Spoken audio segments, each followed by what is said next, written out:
അപ്പം ഇന്നൊരു വാട്ട ഈറ്റിൻ്റെ ഡേ ആണ്. അപ്പം നെയിം എന്ന് പറയുന്നത് അഭിരാമി. അഭിരാമിൻ്റെ എക്ക് ഞാൻ അരിയാന്ന് എടുത്തിട്ടുണ്ടായത്. പിന്നെ ബിക്ക് ഞാൻ ബനാന പഴമാണ് എടുത്തിട്ടുണ്ടായത്. നിങ്ങളെ നെയിമും ഇതേപോലെ ചെയ്യേണ്ടെങ്കിൽ നിങ്ങൾ കമൻറ്റ് ബോക്സിൽ കമൻറ്റ് വരും. ഇത് ഒരു കമൻറ്റ് വന്ന നെയിമാണ്. ഇത് കുറേ ആയി ഞാൻ ചെയ്യാൻ വിചാരിക്കുന്നത്. ഏകദേശം ഒരു 1 ഇയേഴ്സായിട്ടുണ്ടാകും കമൻറ്റ് ഇട്ടിട്ട്. എച്ചിന് ഞാൻ ഹണിയാണ് എടുത്തിട്ടുള്ളത്.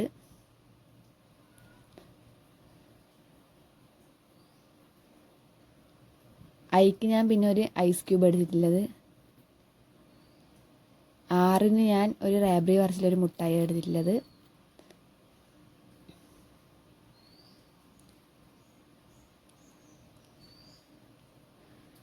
പിന്നെ വീണ്ടും എമ്മിന് ഞാൻ ഒരു മുട്ടയാണ് എടുത്തിട്ടുള്ളത്. പിന്നെ ഐക്ക് വീണ്ടും ഐസ് ക്യൂബ്. അപ്പം നെയിം അഭിരാമി. ഇപ്പം നിങ്ങളെ നെയിം വേണ്ടിക്ക് നിങ്ങൾ കമൻറ്റ് ചെയ്യുക.